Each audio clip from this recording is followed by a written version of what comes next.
Hey guys, and welcome back to the vlog. So today, because we are getting really close to the end of January, I thought that I would do my January wrap-up.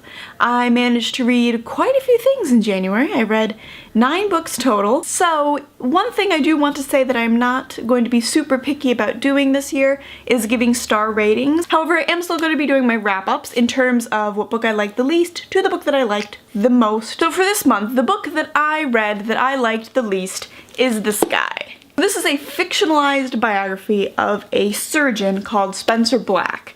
And so Spencer Black has kind of an interesting idea about people.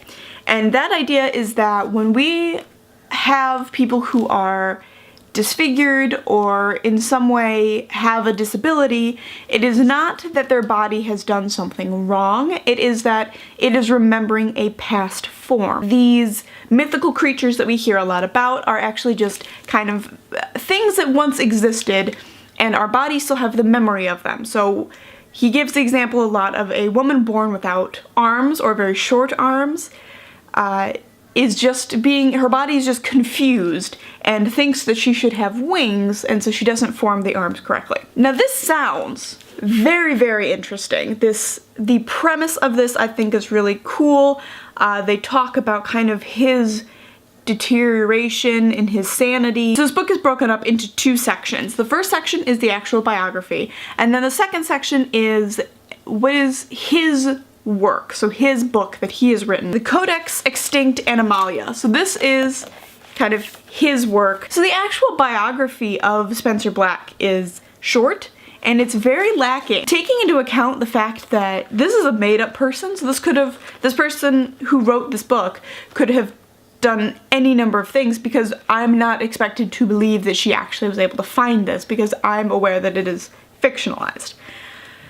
So with that being said, the biography was really lacking in any sort of content. A lot of the time she approached subjects saying, well, we actually don't have any record of this ever happening, or, you know, we can't find any evidence of his work in this area. And to me that felt very lazy. The next part is this whole thing about all of these animals that used to exist. So we've got, I think this is Sphinx, and so we've got all of these giant, like, anatomical drawings. So this is one of the book's praises. This is something that people love about this book, are these accurate portrayals of mythical animals, and how interesting it is that this person has come up with all of these very detailed pictures. I've done a little bit of like studying of anatomical drawings and that sort of thing. There's one thing that really, really bothers me. I don't know how much of this is just me, that, you know, I know that this is incorrect, so it bothers me. If we look at this picture right here, we've got a 3-headed thing. If you look at this top joint here, this is supposed to be, he calls it a trithoracic vertebrae. This vertebrae would never work. This is not something that is possible. Not only in the fact, like, it's eliminating the fact that this animal never existed, but if we look and isolate this one vertebrae, this vertebrae would never hold up. Second point I want to make specifically about this animal in particular is that if we look at the 3 spines, they're colliding with each other, right? So all of these are being grouped so tightly together in this drawing that they would be smashing, the bones would be smashing into each other. But when we get to the muscle portion of it, so he like does like the bone and then the muscle layer, they have magically separated. There are a lot of little things like that throughout the book. Unless you're gonna do something that really can hold up to somebody looking at them and going, okay, I have to believe that this creature once existed. If your drawings can't hold up to it, then it's not worth putting it in a book. After I was finished reading it, I actually kind of went back and thought, well, maybe I have read this wrong. And I think if you look at it from the perspective of it being a coffee table book, you're gonna put it out, you can flip through the pictures occasionally, then you might have a little bit more enjoyment of it. But when you sit down with it to read it cover to cover, it's lacking, in my opinion. Alright, and next up is this book, and this is Nod by Adrian Barnes. The overall plot of this is that nobody in the world is able to sleep anymore.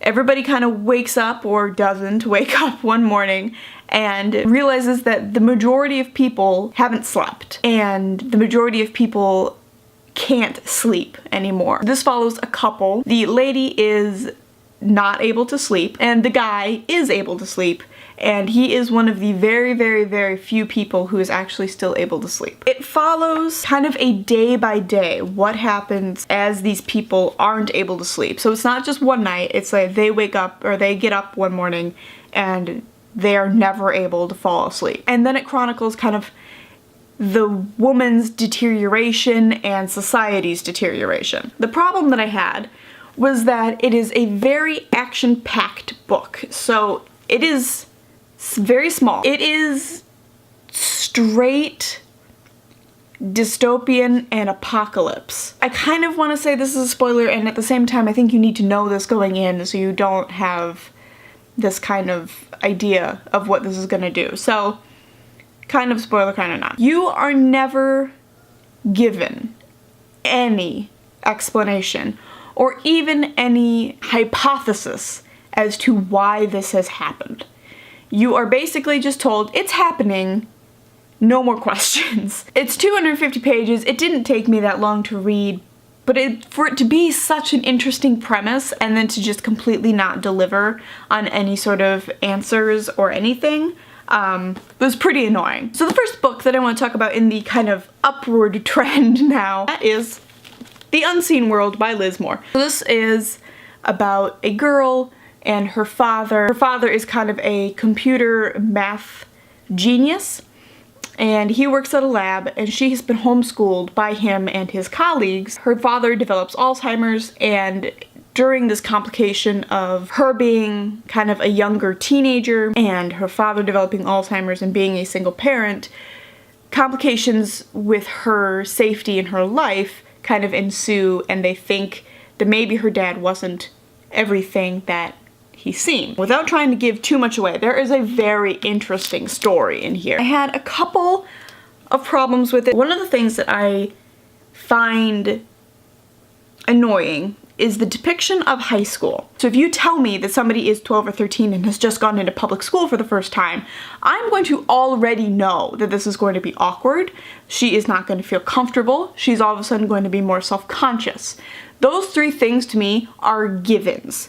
So when you go into detail for like, I mean maybe 100, 150 pages in this book, going over something that I think is not a character trait, but is just a function of being that age, I think that's kind of a waste of time and waste of effort, because I don't really think it gives anything in a character development, because everybody is gonna feel like that, and that's just something that could be cut out, you know, and maybe glossed over in a chapter, but it had so much, it was so much a part of this book that it bored me. There was really good plot elements and a really good mystery going on, that the parts where she's talking about her crush, I was just so irritated because you're not telling me anything I don't know. That was that. So I do have one audiobook that Drew and I listened to this month, and that is In the Woods by Tana French.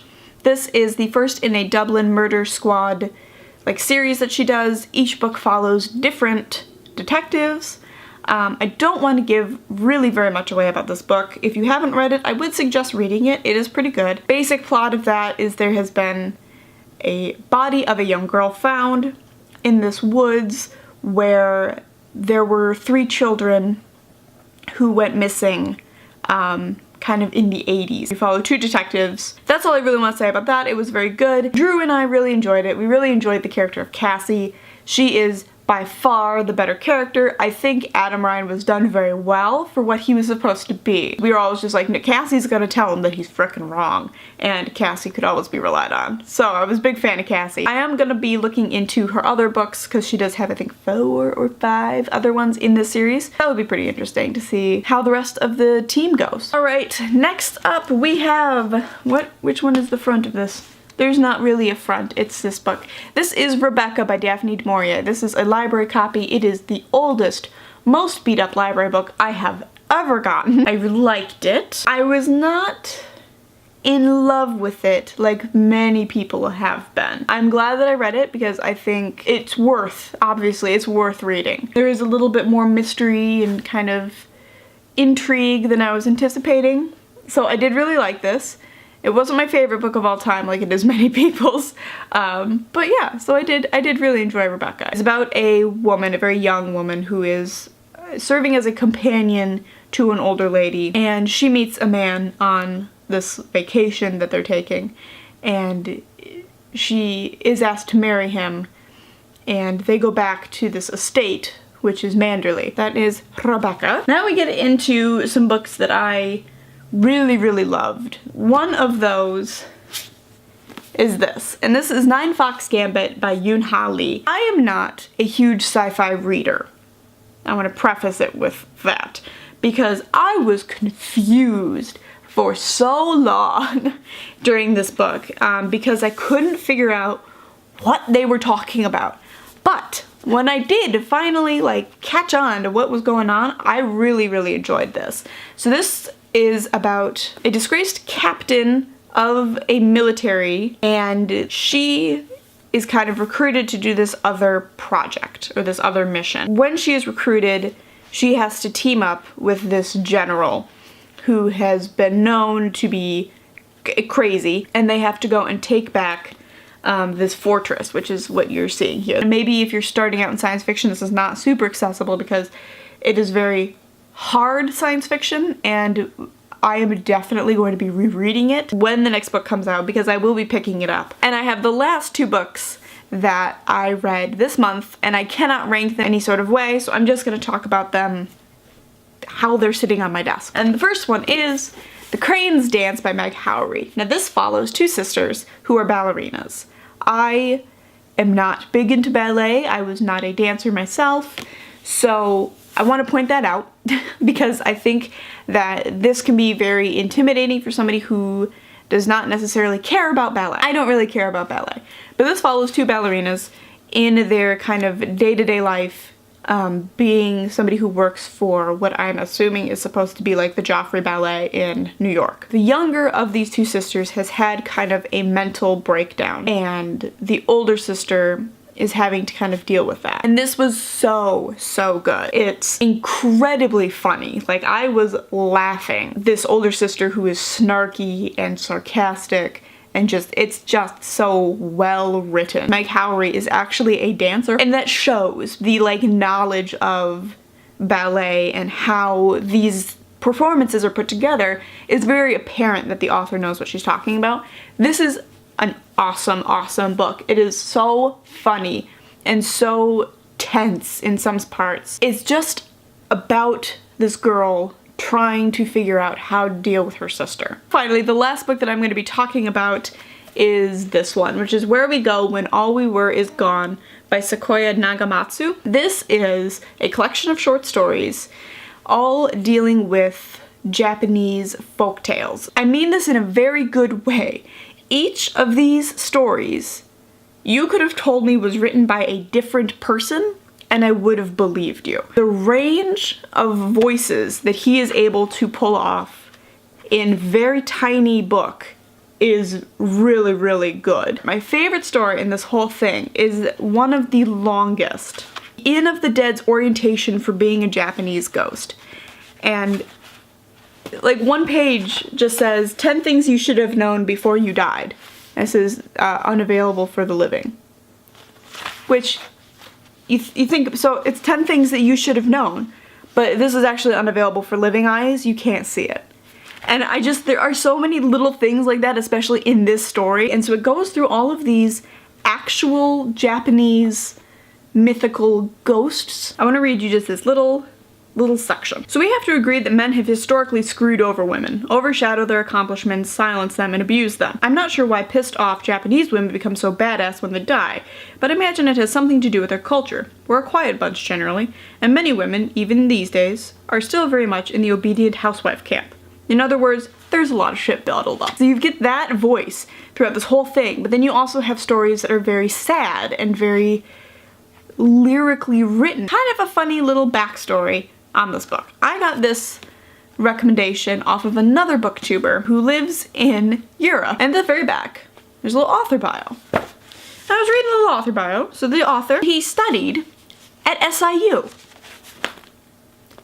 I went to school where this guy did his master's program. But I had to find his book through a British person. SIU, if you are listening, you need to be pushing this book. This is a fabulous piece of literature that one of your alumni have created, and it's wonderful. And I want to go back to SIU and see if they have this in bookstores, because if they don't, they should be ashamed. And I am so excited to see what he puts out in the future. So that is all of the books that I have finished reading this month. How did your guys' reading month go?